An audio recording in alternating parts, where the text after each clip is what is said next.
அடுத்து வந்து பாத்தீங்க அப்படின்னா வைகாசி மாத பலன். தமிழ் மாதத்துல வந்து பாத்தீங்க அப்படின்னா என்னென்ன சுப நிகழ்ச்சிகள் வருது, என்னென்ன அசுபமான நிகழ்ச்சிகள் வருது, இது எல்லாமே வந்து பாத்தீங்க அப்படின்னா நல்ல நாள், கெட்ட நாள், கரிநாள், இது எல்லாமே வந்து தொடர்ச்சியா பார்க்க போறோம். இந்த தமிழ் மாசம் வைகாசி மாசத்துல வந்து பாத்தீங்க அப்படின்னா முகூர்த்த நாட்கள் மெயினா வந்து பாத்தீங்க அப்படின்னா ஒரு சுபகாரியம் பண்ணணும், ஒரு நல்லது பண்ணணும் அப்படின்னாலே வந்து பாத்தீங்க அப்படின்னா நமக்கு முகூர்த்த நாள்கள் தான் தேவைப்படுது. இந்த முகூர்த்த நாள்கள்ல வந்து பாத்தீங்க அப்படின்னா 20ஆம் தேதி ஞாயிற்றுக்கிழமை 2/6/2024 இங்கிலீஷ்க்கு.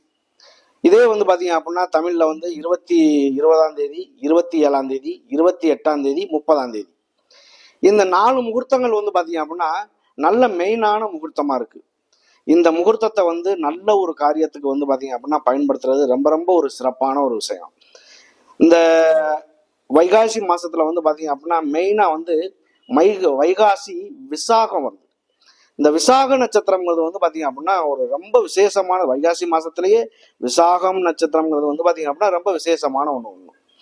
அதுலயும் வந்து அக்னி நட்சத்திரம் ஓடிக்கிட்டு இருக்கு. அக்னி நட்சத்திரம்னா கத்திரி வெயில் சொல்றோம்ல, இந்த கத்திரி வெயில் வந்து பாத்தீங்க அப்படின்னா கிட்டத்தட்ட ஒரு 27 நாட்கள் ஓடுது. சித்திரை மாதம் 21ஆம் தேதியே ஆரம்பிச்சிருது. அதாவது 4/5/2024 ஆரம்பிச்சு வைகாசி அதாவது வந்து 18ஆம் தேதி முடியுது. 31/5/2024 இந்த கத்திரி வெயில் முடியுது. கிட்டத்தட்ட 27 நாட்கள் இது நடைமுறையில இருக்கு. இது கத்திரி வெயில்ல வந்து வெயிலினுடைய தாக்கங்கள் கொஞ்சம் அதிகமாவே இருக்கும், கண்டிப்பாக இருக்கும். அதுலயும் வந்து பாத்தீங்கன்னா வைகாசி விசாகம் அப்படிங்கிறது வந்து பாத்தீங்க அப்படின்னா 22ஆம் தேதி வருது. வைகாசி மாதம் 22ஆம் தேதி வைகாசி விசாகம். இது ரொம்ப பெரிய விஷயம். இந்த குரோதி வருஷத்துல வந்து வைகாசி மாசம் 1ஆம் தேதி, இந்த 1ஆம் தேதியில இருந்து 30ஆம் தேதிக்குள்ள ஒவ்வொரு ராசிக்குமே, அதாவது 12 ராசிக்குமே எப்படிப்பட்ட பலனை வந்து கொடுக்க போகுது அப்படிங்கிற ஒரு விஷயத்த நம்ம தெளிவா பார்க்க போறோம். அன்பார்ந்த கன்னி ராசி அன்பர்களே, கன்னி ராசி இதுவரை வந்து இந்த ராகு கேது உங்களுக்கு வந்துட்டது வந்து பாத்தீங்க அப்படின்னா ஒரு சில பிரம்மாண்டமான ஒரு விஷயங்கள் எல்லாமே வந்து பாத்தீங்க அப்படின்னா சுருங்கும். இந்த சுருக்கத்தை உருவாக்கிய கிரகம் கேது பகவான். ஒரு குழந்தை பிறக்குது அப்படின்னா, ஒரு ஆபரேஷன் லெவலுக்கு போகுது அப்படின்னா அது கேதுவுடைய வேலை, கேதுவுடைய காரணம். இந்த கன்னிராசியில வந்து கேது பகவான் வந்து வந்ததுல இருந்து வந்து பாத்தீங்க அப்படின்னா உங்களுடைய எல்லா விஷயங்களுமே வந்து பாத்தீங்க அப்படின்னா பிரம்மாண்டமான தோற்றங்கள் எல்லாமே சுருங்கிடும். பெருசா நம்ம நினைச்சுக்கிட்டு இருக்கிறதெல்லாம் கொஞ்சம் மாற்றமா நடக்கும், கொஞ்சம் தாமதமா நடக்கும், கொஞ்சம் சின்னதா மாறிடும். பெரிய பிரம்மாண்டமான வீடு கட்டணும்னு நினைப்போம், கொஞ்சம் சின்னதா கட்ட வாய்ப்பு கிடைக்கும். அந்த மாதிரி ஒவ்வொரு விஷயமே சுருக்குறது அவருடைய வேலை. இந்த வைகாசி மாத பலனாகப்பட்டது இந்த கன்னிராசிக்கு எப்படி இருக்கும் அப்படிங்கிற ஒரு விஷயத்த நம்ம விரிவா பார்க்கணும்னா, இந்த வைகாசி மாதம் அப்படிங்கிறது வந்து பாத்தீங்க அப்படின்னா முதல்ல நம்ம சொன்னோம் வைகாசி விசாகம் இது எல்லாமே இருக்கு. வைகாசியில வந்து அக்னி நட்சத்திரம், கத்திரி வெயில் எல்லாமே இருக்கு. இந்த வெயிலுடைய தாக்கம் கொஞ்சம் அதிகமா இருக்கும். அதிகமான தண்ணி குடிக்கிறது, ஜூஸ் குடிக்கிறது, இந்த மாதிரியெல்லாம் உங்களுக்கு ஒரு சில மாற்றங்கள் பண்றது உங்களுடைய உடல்நிலைகளும் பஞ்சபூதத்தினுடைய தன்மையினால் இருப்பதினால், நிலம், நீர், காற்று, ஆகாயம், நெருப்பு இந்த மாதிரிலாம் இருக்கிறதுனால அந்தந்த மாற்றங்கள் இந்த கிரகங்களுடைய அடிப்படையில என்னென்ன கிரகங்கள் பலமாகுதோ, எந்தெந்த கிரகங்கள் பலவீனமாகுதோ அந்த கிரகத்தினுடைய மாற்றங்கள் நம்மளுடைய உடல்ல பிரதிபலிக்கும். வெயில் அதிகமா அடிக்குது அப்படின்னா அந்த கிரகத்தினுடைய அமைப்பு, நம்ம சூரியனுடைய அமைப்பு வந்து பாத்தீங்க அப்படின்னா நம்மளுடைய உடம்புல கண்டிப்பா பிரதிபலிக்கும்.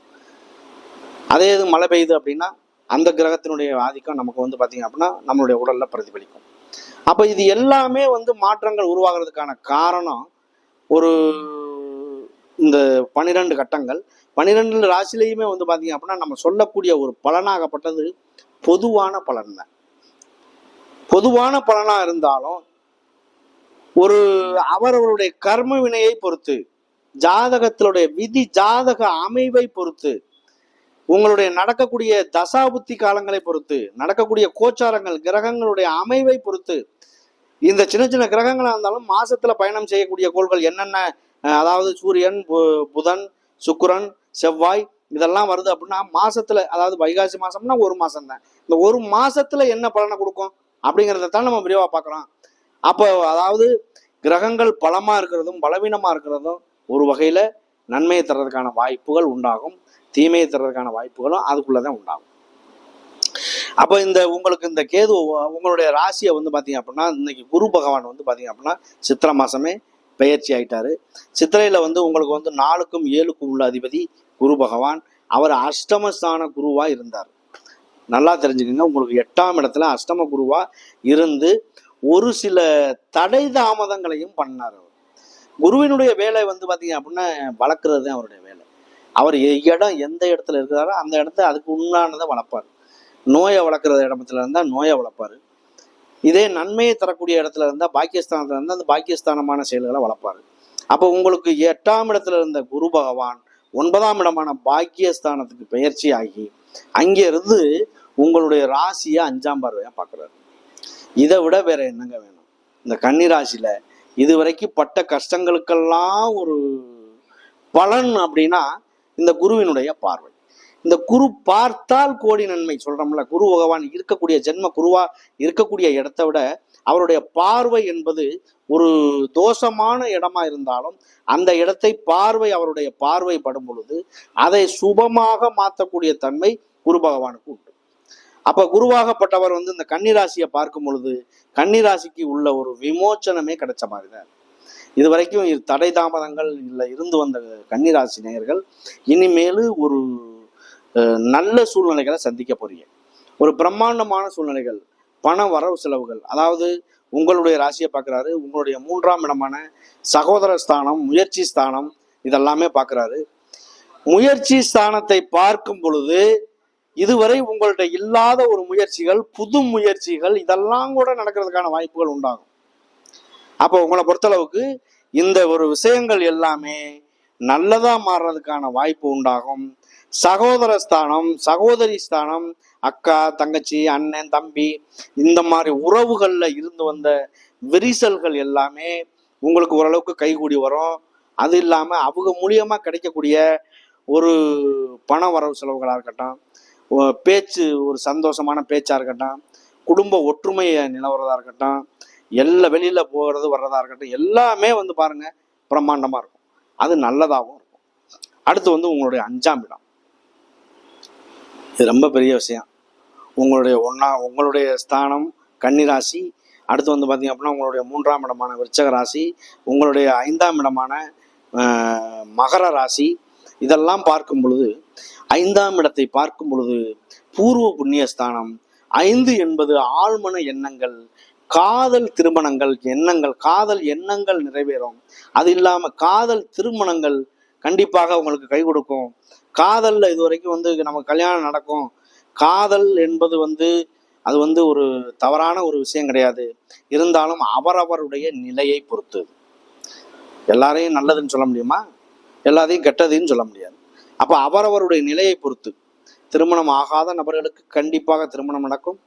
குழந்தை பேர் இல்லாத நபர்களுக்கு கண்டிப்பாக ஒரு புத்திர ஸ்தானங்கள் உருவாகும், புத்திர பாக்கியம் கிடைக்கும். அதுலையும் தாண்டி வந்து பார்த்தீங்க அப்படின்னா குலதெய்வ ஸ்தானங்களில் குலதெய்வம் எங்கே இருக்குன்னே தெரியாத ஒரு நபர்களுக்கு குலதெய்வம் எங்கே இருக்குன்னு தெரிய வரும். குலதெய்வத்தினுடைய அருள் முழுமையாக அவருக்கு கிடைக்கிறதுக்கான ஒரு வாய்ப்புகள் உண்டாகும். இதெல்லாமே வந்து குருவினுடைய பார்வை இருக்கும்போது உங்களுடைய 9ஆம் இடத்துக்கு குரு வந்துட்டாரு அப்படின்னா அப்பாவினுடைய வழி சொத்துக்கள், அப்பாவினுடைய வழியில கிடைக்கக்கூடிய ஒரு பண வரவு செலவுகள், அது இல்லாம வந்து பாத்தீங்க அப்படின்னா அப்பாவினுடைய உடல்ல இருந்து வந்த ஒரு முன்னேற்றங்கள் எல்லாமே. அப்பாவுக்கு முடியாம இருந்தாரு, கால் வலி, கை வலி, உடல்ல மாற்றங்கள் இருக்குது அப்படின்னா அதெல்லாமே வந்து பாத்தீங்க அப்படின்னா ஒரு நல்ல முன்னேற்றத்துக்கு வர்றதுக்கான வாய்ப்புகள் உண்டாகும். சூரியனோட சேர்ந்து இருக்கிறதுனால 9ல சூரியன் அப்படிங்கிறதே வந்து பாத்தீங்க அப்படின்னா அதுவே காரக பாவக நாஸ்தி. 9ல சூரியன் இருக்காரு அப்படின்னா சூரியன் 9ல சூரியன் இருக்கிறது அதுவே ஒரு காரக பாவக நாஸ்தி, அவ்வளவு ஒரு திருப்திகரமா இருக்காது. இருந்தாலும் இந்த குருவினோட சேர்ந்து இருக்கும் பொழுது அது ரொம்ப சுபமா மாறுறதுக்கான ஒரு வாய்ப்புகளும் உண்டாகும். அடுத்து வந்து உங்களுடைய இந்த 1ஆம் இடம், 3ஆம் இடம், 5ஆம் இடத்தை பார்ப்பதினால் வாய்ப்புகள் நல்லதா இருக்கும். உங்களுக்கு 11ஆம் இடம் பார்த்தீங்க அப்படின்னா அஷ்டம சனி ஓடிக்கிட்டு இருக்கு. 12ஆம் இடமும் வந்து பார்த்தீங்க அப்படின்னா குருவினுடைய பார்வை இருந்தது, கண்டக சனி. இதெல்லாம் தாண்டி உங்களுக்கு வந்து ஒரு நல்ல முன்னேற்றம். குருவினுடைய பார்வை வந்துருச்சு அப்படின்னா அதில் எந்த விதமான தோல்வி இல்லை, அவ்வளோதான், ஒரே பேச்சு. அதில் நல்ல முன்னேற்றங்கள் ஏற்படுறதுக்கான வாய்ப்புகளை உண்டு பண்ணிக்குவீங்க நீங்களே. ஒன்று, அதாவது லக்னாதிபதியோ ராசி அதிபதியோ நல்லா இருந்தால் எத்தனை கெட்ட கிரகங்கள் பார்த்தாலும் அவரை ஒன்றும் பண்ணாது. அந்த மாதிரி தான் உங்களுடைய ஒன்றுல உங்களுடைய இதுக்கு விதிக்கே வந்து பார்த்தீங்க அப்படின்னா குருவினுடைய பார்வை படும் பொழுது தோஷமான இடமா இருந்தாலும் சுபமாக மாறுறதுக்கான ஒரு வாய்ப்புகள் உண்டாகும் இந்த கன்னிராசி. கன்னிராசியில வந்து பார்த்தீங்க அப்படின்னா 3 நட்சத்திரங்கள். இதுல வந்து உத்திர நட்சத்திரம். உத்திரம் என்பது வந்து பார்த்தீங்க அப்படின்னா சூரியனுடைய நட்சத்திரம். சூரிய பகவான் வந்து பார்த்தீங்க அப்படின்னா உங்களுடைய 12ஆம் வீட்டதிபதி. அவர் வந்து உங்களுக்கு பாக்கியஸ்தானத்தில் இருக்கார். இந்த வைகாசி மாசத்துல பாக்கியஸ்தானத்தில் இருக்கிறதுனால அவர் வந்து கண்டிப்பாக குருவோட சேர்ந்திருக்கிறதுனால, அதாவது பூவோடு சேர்ந்த நாரும் மணக்கும் அப்படிங்கிற சொல்ற மாதிரி கண்டிப்பாக ஒரு சில நன்மைகளைத்தான் அவர் தர்றதுக்கான வாய்ப்புகள் உண்டாகும். பயப்பட வேண்டிய அவசியம் இல்லை. இந்த உத்திர நட்சத்திரக்காரர்கள் சூரியனுடைய நட்சத்திரங்கிறதுனால அவங்களுக்கு ஒரு அடக்கி ஆளக்கூடிய ஒரு தன்மைகள் இருக்கும். அதுவே வந்து பார்த்தீங்க அப்படின்னா பெரிய லெவலில் அரசியல்வாதிகளாக இருக்கட்டும், பெரிய அதிகாரிகளாக இருக்கட்டும், இந்த மாதிரி உள்ள ஒரு நபர்கள் எல்லாருக்குமே ஒரு நல்ல மாற்றங்கள் உருவாகிறதுக்கான வாய்ப்புகள் உண்டு. பதவி உயர்வு, ப்ரமோஷன், சம்பள உயர்வு, சம்பளம் அதிகமாக வாங்குறது, இந்த மாதிரியெல்லாம் கிடைக்கிறதுக்கான வாய்ப்புகள் கூட உண்டாகும். அதையும் தாண்டி ஹஸ்த நட்சத்திரம் என்பது சந்திரனுடைய நட்சத்திரம்.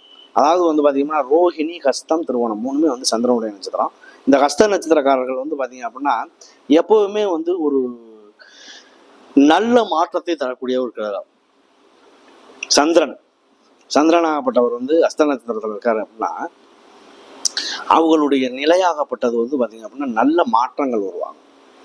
குழந்தை பேர் அதிகமாக குழந்தை பேர் இருக்கக்கூடிய ஒரு நபர்களாக இருப்பாங்க. குழந்தை வந்து இப்போ 2 குழந்தைக்கு மேலேலாம் நிறைய பேருக்கு இருக்குது அப்படின்னா அது ஹஸ்த நட்சத்திரக்காரர்களுக்கு வந்து பாருங்கள் நிறையா குழந்தைகள் பெற்றுக்குவாங்க. அவங்களுடைய அந்த ஹஸ்தம் என்பது வந்து பார்த்தீங்க அப்படின்னா ஒரு அதிகமான ஒரு ஆசை குணம் கொண்டவர்கள்.